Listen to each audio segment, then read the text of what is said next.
Hey, what's up, Exit the Matrix family? Bob here. Hope you guys are having a great day. Hey guys, thanks for joining me on this morning talk. For those of you that have been asking after me, a few of you have contacted me the last couple of days asking where I went.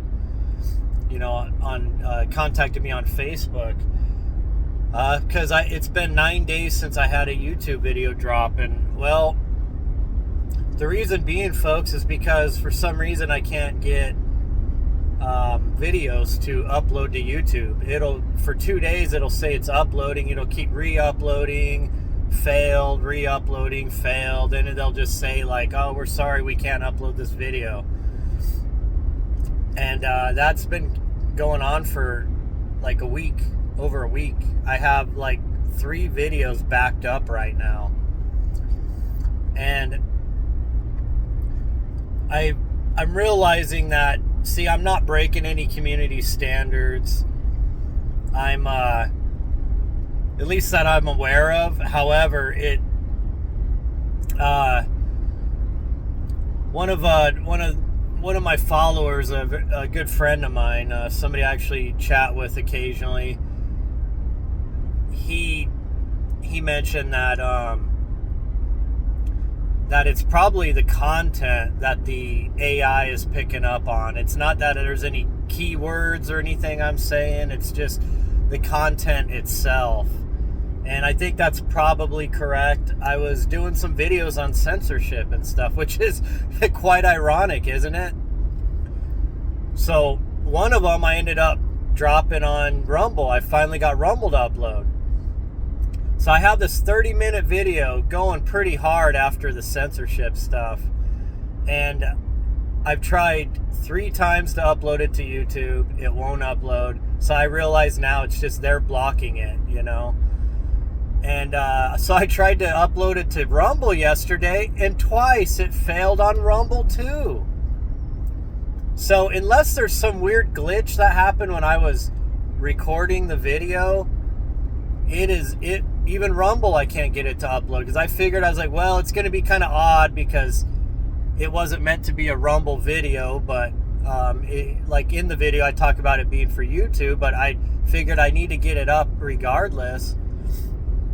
And I guess there's too much truth in it or something, because I hit a nail there somewhere. But anyways, I'm gonna keep trying to get that one up to Rumble. Rumble is meant to be my backup, where I can go with the stuff that YouTube, won't let me post, or will, or won't allow, So, so I decided this morning, guys, I'm gonna test the water here. I'm gonna do a video on a different subject, a pretty vanilla subject. I think very important. However, as far as the algorithms go and YouTube goes, hopefully this will be one that just uploads with no problems and I can get back on track there. However, I've done a video on this before, so this is kind of like just coming back to the same subject, but it is a very important one. And I just did an interview with the Forbidden Knowledge Network, one of their podcasters named Karen. Just did that 2 days ago. I'm going to post that to Facebook today, the link to that. Karen Holton. It was a good interview. We did about human origins, and finished it up with the quantum field and how that all kind of tied together.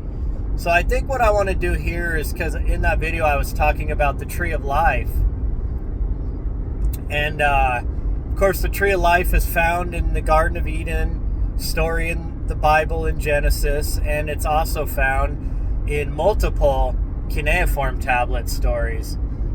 But it's very important, very important. So let's jump into that. So for those of you that don't know what I'm talking about, there's this tree of knowledge, and then there's a tree of life. Well, we're going to talk about the tree of life. The tree of life, you can find depictions of it very easily if you Google it, or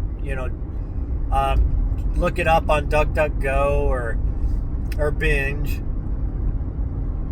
You just basically type in tree of life cylinder seal, and you'll get many depictions, like hundreds of different depictions of this tree of life. And the reason why you find it so easily is because it was very important to our ancestors, our earliest, Mesopotamian ancestors. And of course, as you know, I've spoken many times that humanity goes back way hundreds of thousands of years older. And civilization goes back many, at least tens of thousands of years older. But within this frame of reference, this Earth age, it essentially starts around Sumer and Mesopotamia. It was after a major reset when humanity had to rebuild. And of course now we're starting to find Lake Van and Turkey, that area, being an even older place where humanity rebuilt than even in further south in Mesopotamia. So anyways, this tree of life picture, this cylinder seal, folks, just to kind of give you a quick description of it. Typically you'll have this weird looking tree. Now mind you, this does not look like a tree at all, okay? It doesn't look like a pine tree, doesn't look like a leaf tree. It's really odd looking, and it's for a reason. And oftentimes it'll show Anunnaki standing next to it.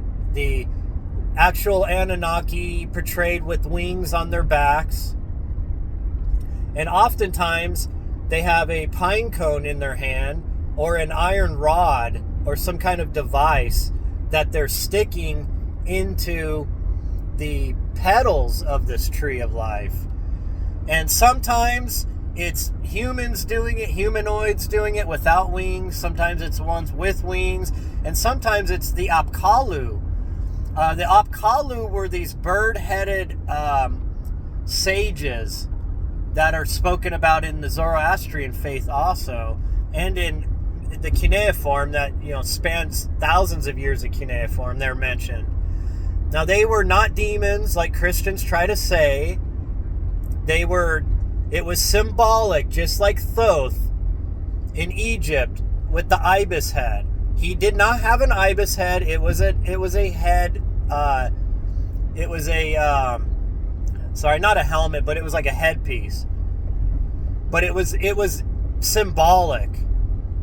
The ibis bird to the Egyptians was always symbolic of wisdom and knowledge. And of course, Thoth was the scribe of the gods and such. Well, the Apkallu were very similar to the depiction of Thoth. They were these almost like falcon-headed looking creatures with human bodies and hands and everything, but they had a bird head.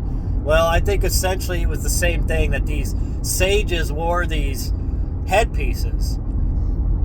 Now, these sages were explained that they traveled around the world helping build civilization and helping teach humanity how to build civilization. Very similar to what you hear in the Watchers in the Book of Enoch. So I hope you have this in your mind. Like I said, look up the Tree of Life and you'll see what I'm talking about.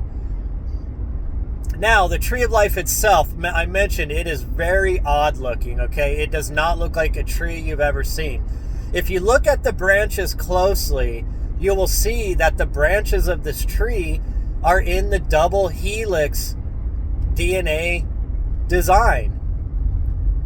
And then at the ends of the branches, there are flowers. Well, folks, this is very symbolic. Now, the reason why the branches are in the DNA structure is because it represents the human genome. Get it? Tree of life, human genome. Makes sense? It's very simple. Our ancients knew genetics, folks. Or at least the humanoids, that the Anunnaki, the Anuna, that lorded it over humans, taught them genetics. So they knew what they were depicting. This was meant to be symbolic and allegorical picture that could be understood through the ages. But see, our problem with our society is we're very technologically advanced, but we're very spiritually dumbed down. And many of our society are just low IQ idiots, so they can't make these connections. However, anybody that just reads a little bit and thinks a little bit can obviously break down the depiction of the tree of life. It makes sense, right? The DNA, the genome.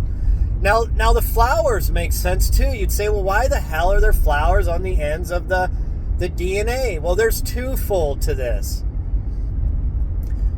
Now, the Hindu Vedic society was also connected in ancient times of Mesopotamia.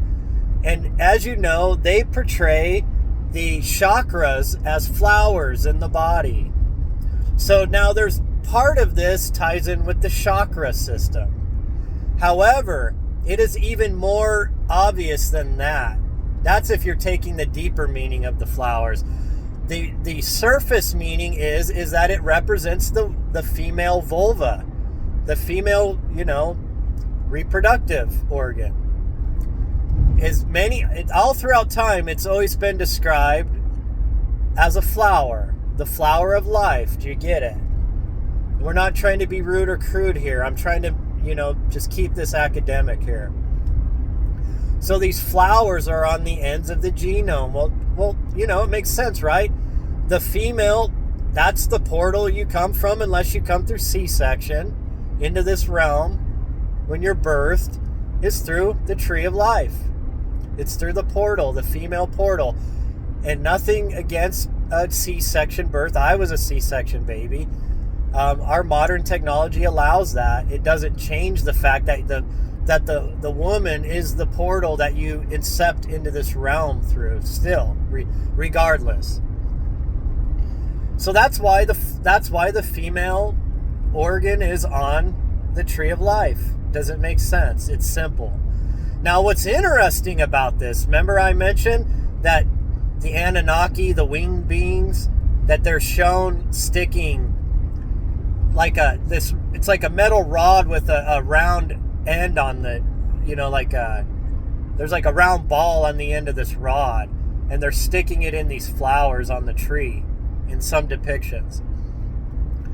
Now, if you read Enki and Ninmah, the story of how they were tinkering with the Adamic prototypes, and Atrahasis and Enuma Elish and some other tablets, it'll describe what quite clearly, at least to me, describes genetic tinkering done on the Homo sapien, hybridization of the Homo sapien. And so this rod device could be some kind of in vitro fertilization tool that they were using, symbolic of upgrading humans' DNA, of hybridizing it, upgrading it. Now, the pine cone is also shown being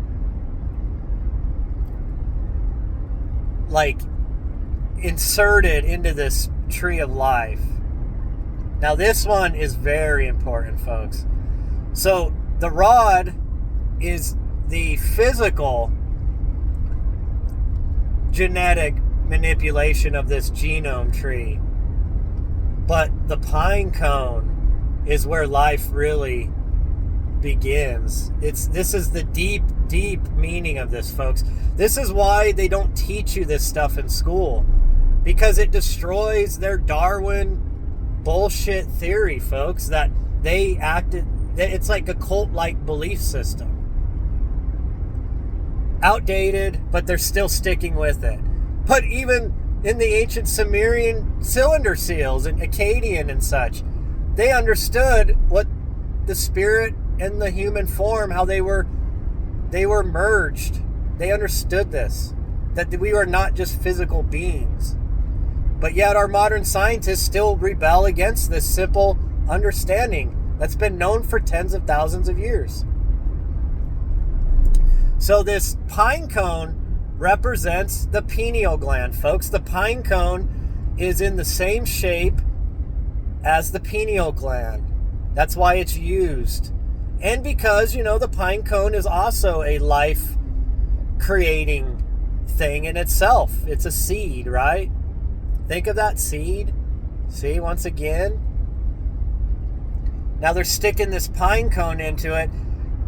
Well, the reason being, folks, is because the pineal gland is our connection point between the operating system known as the brain and our conscious energy. You could call it your spirit, that comes from another realm, that immerses itself into the human body to experience this reality. That is the connection point. It is the seat of the soul, folks.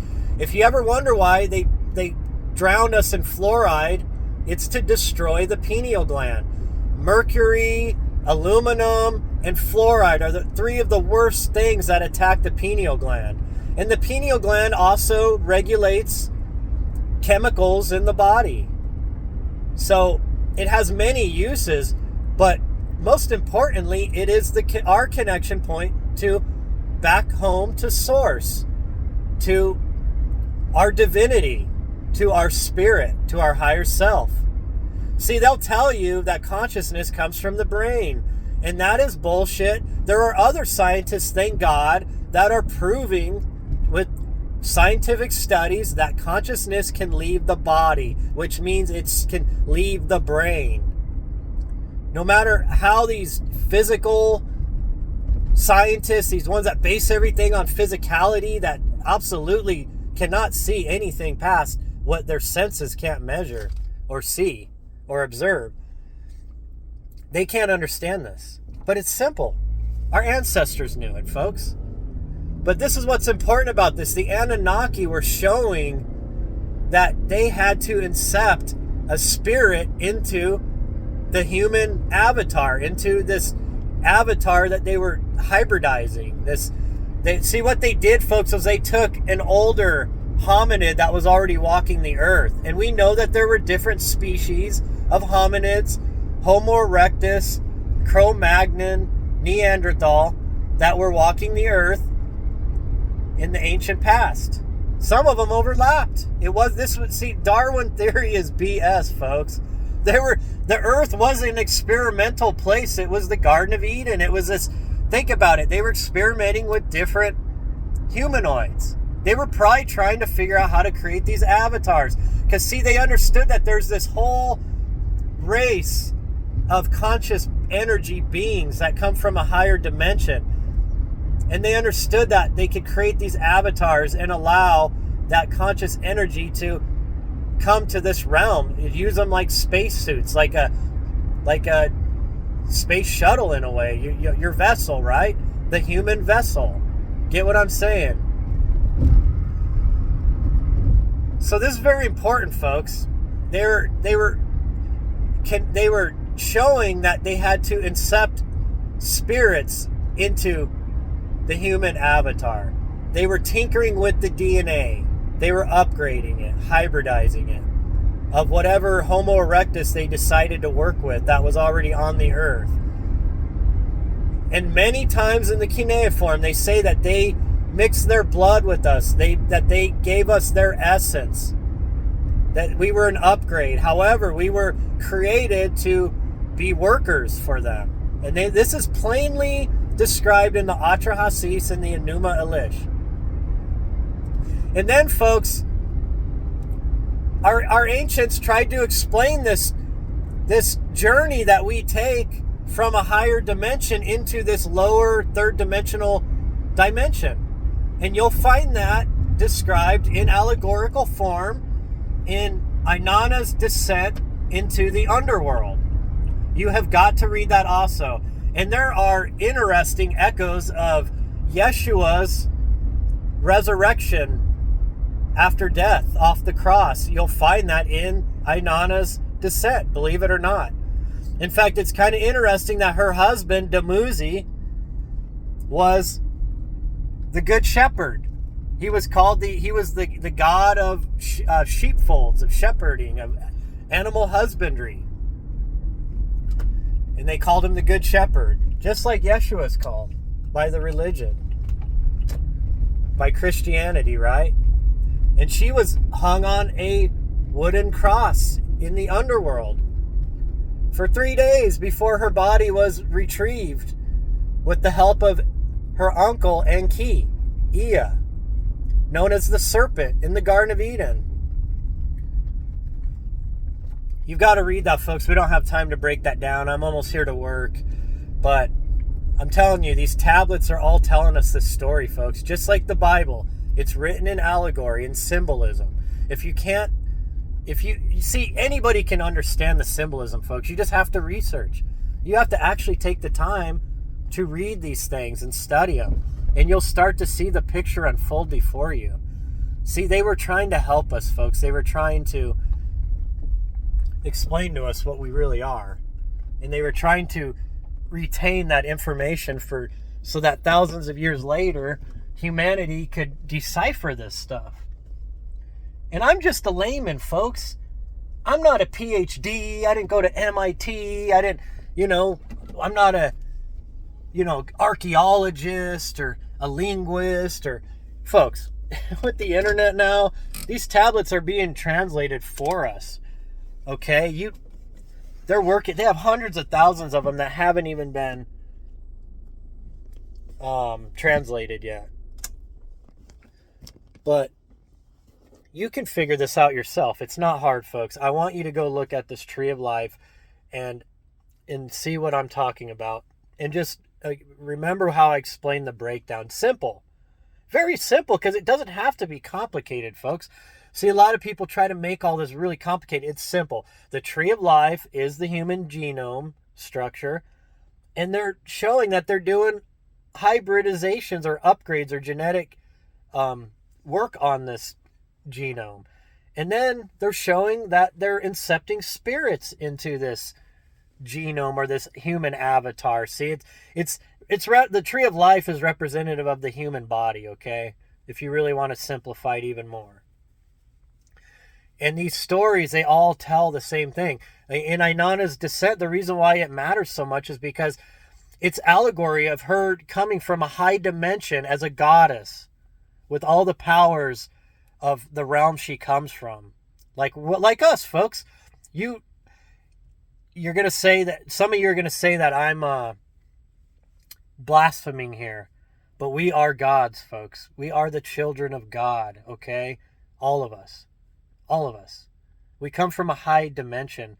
We are fractals of source energy. We are God. We are part of God, okay? There is no separation. Religion is the one that pushes this bullshit about separation and that you've got to reconnect. No, God is always with us. It's in us, folks. We are made of God's energy. Don't you get it? Now, in the descent of Inanna, she decides to go down into the underworld, which is interesting because I'm starting to believe that the underworld is Earth, the low dimension, folks. And it explains how she's going down there she wants to meet with her sister, Ereshkigal, who is the queen of the underworld. Well, her sister must have a blood feud against her because she has her minions kill Inanna. But before Inanna gets to her realm, to her throne, she has to go through all of these, as she's going through lower dimensions, which is spoken of, it's talking about these doorways she goes through as she goes lower and lower into density. And every doorway she has to get rid of a piece of garment or one of her powerful relics she has with her. Because she has like jewelry that's like magical, and she has like, these different, things on her, that are magical. They're like devices of the gods and such, and her clothing is imbued with magic. And so they're making her strip down as she goes through all these layers. Folks, think about it. When we come into earth, now this is only part of our consciousness that comes here. Our higher self is that voice in your head. That is the higher, that's you. That's you. But part of you, a fraction of you, is experiencing this realm. But you had to go through these doorways, through these lower dimensions to get here to this low dimension. And as you did that, you're born into this world like a naked baby, right? You lose all of the magic, all the powers you have when you're in the higher dimension. Your pure manifestation powers and creative powers and all that. You lose all of that as you come here. Your senses get limited. Your eyesight gets limited. Your hearing, everything gets limited when you come to this realm. So see, that's what's happening to Inanna, is she's leaving heaven and coming down to this low dimension. She has to leave all those powers behind. And then it's interesting that she gets killed and her corpse is hung on a cross, on a wooden, like a wooden cross or some such, that she's hung up, her corpse. And when she's retrieved, Enki brings her back to life. 3 days. Sound familiar? In 3 days, she's brought back to life. And then she regains all her faculties and everything. And it's an interesting story, folks, but it's an allegory of that lowering yourself, going through lower dimensions and losing all of your abilities to come into this realm. Until you're basically born here naked as a baby. You don't know where you came from. But even at death in this realm, you go back up. You go back up out of the underworld. You go back to the home you came from. And Yeshua was trying to teach this too. So very interesting, folks. Look into this, the tree of life. I know I try to simplify this as much as I can, and some of it may sound complicated, but if you actually go look at this and you think about how I explained it, and you look at some of these cuneiform and you read them, then you'll understand completely what I'm talking about. This is something anybody can understand. It's not major, hard information. It's just, you got to take the time. So anyways, guys, I'm going to go ahead and roll. Let's hope that this will upload today. I'm going to skip my other videos that were some harder subjects, and I'll see if YouTube will allow this to go through. This is still very important. So we are going to roll with that. So, hey, guys, I appreciate you guys. I love you guys. Remember, I still got that thing going to try to raise some funds to get some of my basement finished for a studio. $25 donation will get you half an hour on Zoom with me. $50 will get you an hour.